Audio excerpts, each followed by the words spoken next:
করছেন, সবার লেগা মার্কেটিং করছেন, আমি একটা শাড়িও পাইলাম না। এই যে দেখেন, আমি শাড়ি কিনা নিয়ে এসেছি বিয়েতে পরার লেগা। শাড়ি কিনতে বন্ধুরা কেমন আছেন? আশা করি ভালো আছেন। নাটকের শুরু হয় একটি বিয়ের উৎসব মুখর পরিবেশ দিয়ে। বাড়ির আঙিনায় ডেকোরেশনের কাজ চলছে। সালাউদ্দিনের বিয়ের আয়োজন করা হচ্ছে, যা নিয়ে বাড়ির সবার মধ্যে এক ধরনের অস্থিরতা ও পরিকল্পনা কাজ করছে। সালাউদ্দিন অসুস্থ অবস্থায় বিছানায় শুয়ে আছেন।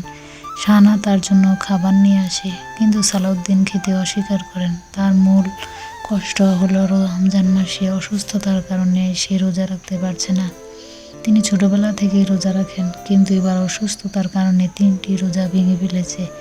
এই অপরাধ বোধ তিনি প্রচণ্ড ভেঙে পড়েন এবং আল্লাহর কাছে ক্ষমা চান। সালাউদ্দিনের বাবা যখন বাইরে বের হন, তখন প্রতিবেশী মাতব্বরের সাথে তার দেখা হয়। মাতব্বর কৌশলবশত সালাউদ্দিনের বিয়ের কারণ জানাতে চান, কিন্তু তিনি তার কথা এড়িয়ে গিয়ে অন্য কথা বলে চলে যান। মসজিদে নামাজের দাওয়াত দিয়ে মাতব্বরের সন্দেহের কারণ যে এই বিয়ের পিছনে কোনো কিছু লুকানো উদ্দেশ্য আছে। সালাউদ্দিনের প্রথম স্ত্রী আমেনা তার স্বামীর অসুস্থতার জন্য একা একা নামাজ পড়ে আল্লাহর কাছে প্রার্থনা করেন। অন্যদিকে সালাউদ্দিনের মা ও অন্য সদস্যরা মিলে শাহানার সাথে সালাউদ্দিনের বিয়ে তোড়জোড় করছে। তাদের মূল লক্ষ্য সালাউদ্দিনের কোটি টাকার সম্পদ হাতিয়ে নেওয়া। তারা আমিনাকে বাড়ি থেকে বের করে দেওয়ার ষড়যন্ত্র করছে। সালাউদ্দিন শাহানা রান্না খাওয়ার খেয়ে হঠাৎ অসুস্থ হয়ে পড়েন। তার শ্বাসকষ্ট শুরু হয় এবং তিনি বমি করতে থাকেন।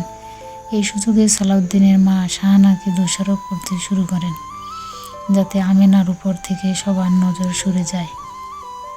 বাড়ির ভেতরে এক চরম বিশৃঙ্খলা ও সন্দেহের পরিবেশ তৈরি হয়। নাটকের এই অংশে সালাউদ্দিন রোজা রাখা না পারায় যে হাহাকার দেখা হয়েছে তা দর্শকদের আবেগপ্রবণ করে তোলে। একজন অসুস্থ মানুষের ধর্মীয় অনুভূতির প্রতি শ্রদ্ধা ফুটিয়ে তোলা হয়েছে এখানে। আমেনার নিঃস্বার্থ ভালোবাসা এবং প্রার্থনা। অন্যদিকে সালাউদ্দিনের মা ও ভাইদের লোভের মানসিকতা সে বৈপরীত দেখানো হয়েছে, তা চরম শক্তিশালী করেছে। সম্পদের লোভে মানুষ কতটা অন্ধ হয়ে যেতে পারে। পরিবারের ভেতরে রাজনীতি কিভাবে একটি অসুস্থ মানুষের জীবন বিষিয়ে তুলতে পারে, তা বাস্তবসম্মতভাবে ফুটে উঠেছে।